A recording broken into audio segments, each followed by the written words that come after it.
Welcome to the video, guys. Just a quick follow-up. Basically, I did a review on this pressure washer a while back.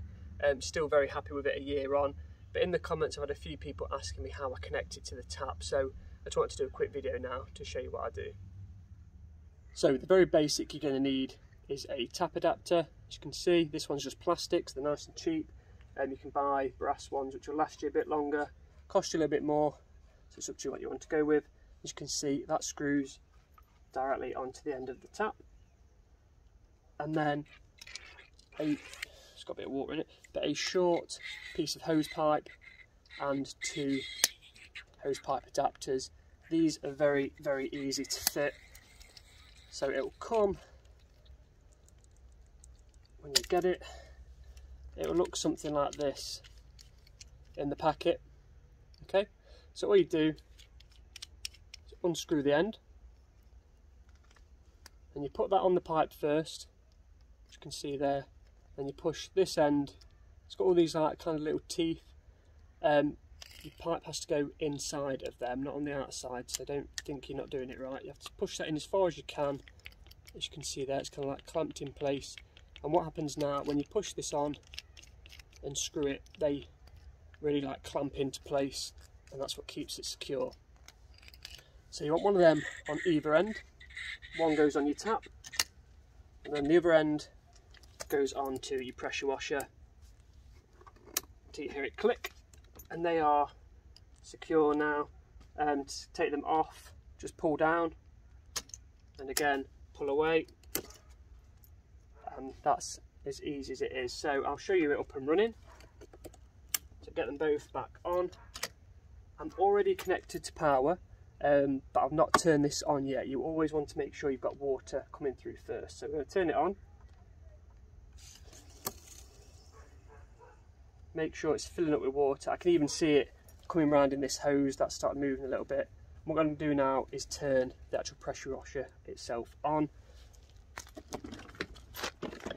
So bear with me because it's going to get a little bit noisy. And that's already reached pressure, that's why it's stopped.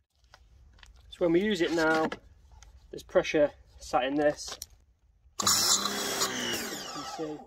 And every time we use it, it's going to keep building the pressure back up. That's why it gets noisy again, and then it will stop once it's built that pressure back up.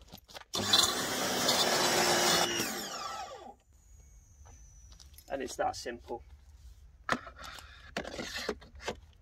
Again, opposite now to turn it off, so flick it off, because you don't want this running when the water's not. Turn the water off. Make sure you're all the way off, and if you want to drain this now, now's a good time. Just hold it down, get that pressure out, and that last little bit of water. And there we go. So that was the very basic way. If you're working further away, you might need to use a hose pipe. Obviously, if you've got a really long piece of hose, you can just use it that way.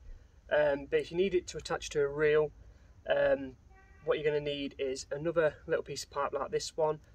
You can cut a little bit off this because you really don't need much, not even that much really. It just needs to connect from your tap to your hose pipe. So something like this, and you'll need a couple more tap adapters, because you're also going to need one on the end of your hose pipe this time as well, so you need 3.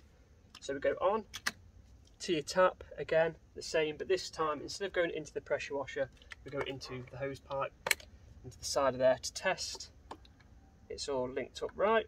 Turn that on, and as you can see, we've got water coming out of the hose. Turn that off now. So what I want to do now is connect this to the pressure washer, again into the same part, and that would work exactly the same way. So again, we're going to want to turn the water on, let it get through, and then turn the pressure washer on, and you're good to go. Like I say, they're nice and simple, but if you do have any questions, just pop them in the comments and I'll do my best to get back to you as quickly as possible.